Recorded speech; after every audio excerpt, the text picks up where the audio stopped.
That's okay. Well, and I don't know. I can't.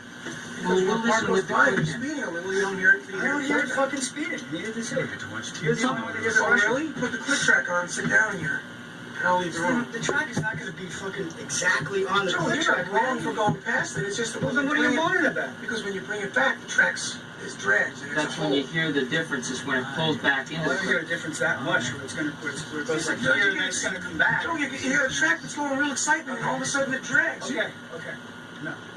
We'll just hear it with the pickup. You're not wrong, it's just that it's not right. Well, I think one of the things that can really touch everybody's nerves is when you've been working away on an idea that in its raw form sounds really great, but for some reason isn't going on the tape the way it's supposed to sound. And it can get to be a very tense situation because the first question is why it isn't working, and so the next question after that is whose fault is it? Trying to fucking make it so that you can get it, so that you guys can do it, and I can come back in and put on what you want. I can't do that now. What do you mean? I mean exactly what I just said. No, you see, here's the problem. I can't play that What right you now. just said, I don't understand, so I said can't play that right now, so I told you to do it with the machine, so that later on, I can make it happen just like that. But if you can play kind of like this, then let's do it. Well, but you didn't say that before, then you said you wanted it just like that. Yeah, and I started to play it like that, and you said, no, I don't want to lock into it like that. So I said, well, then use the machine. How much plainer can that be? Now, I'm not trying to give you a fucking hard time. The tendency in this band is to be vicious at those points. It's not a gentle kind of sorting out. It's like, you know, let's hunt this thing down and shoot it. Stephen and I go back to high school. Stephen is the nervous twitch in my eye. Stephen is and can be my worst enemy and my best friend. You can do it. I'm not trying to give you a hard time. I didn't say you weren't. Just trying to make I'm trying to give you a hard time. I just want the song to be the way that you want it to be, and I can't do that right now. He can really be a pain in the ass when he wants to be. And he can really be a loving, soulful character when he wants to be. It's how we make records, and it's how we make the best record we possibly can.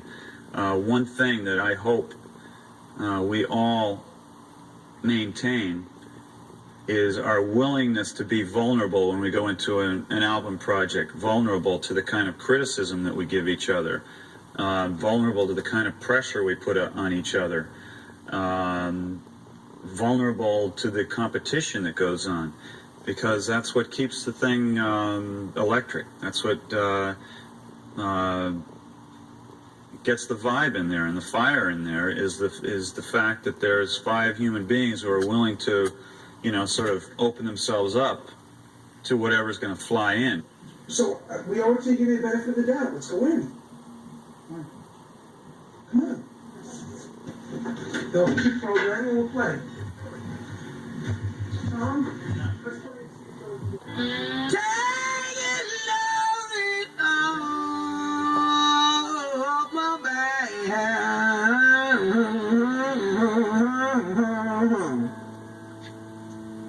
Three, 4.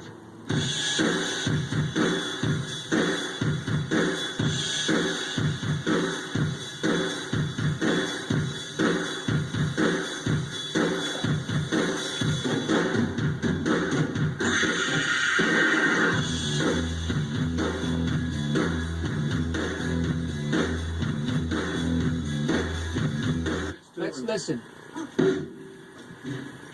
That's good, Joey. So it. And it's so big and it's so heavy. Joey, will you marry me?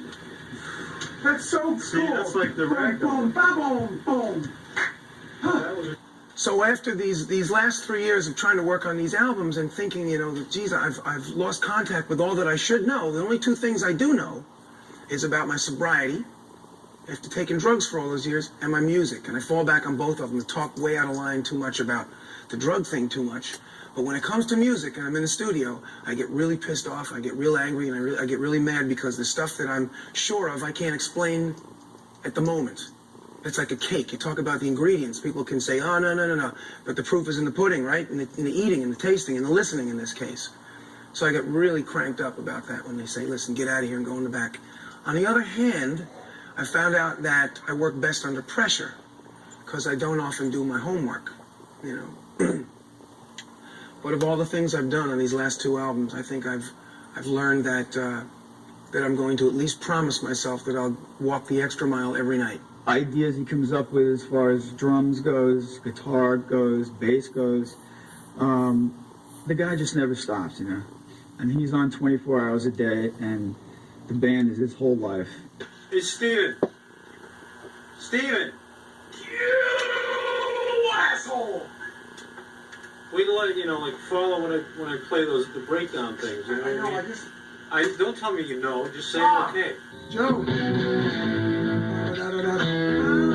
should really get... Don't tell me what to do. Having fun. Yeah.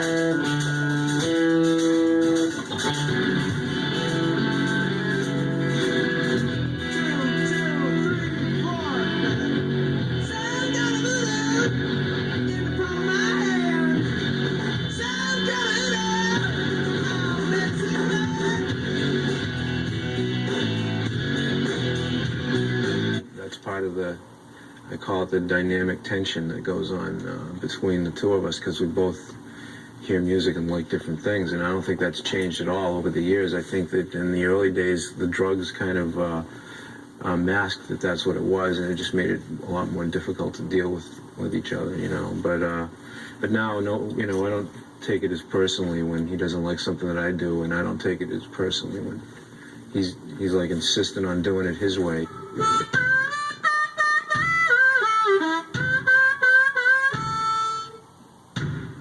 You fucked up in front of that. No, that little trill I think is wonderful. No, this. I think that's what it's supposed to go.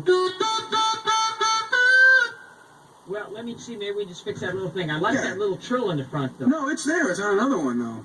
No, it isn't. Yeah, it is. No. Oh. Let me listen. Yeah. 1, 2, 3, 4, 2, 2.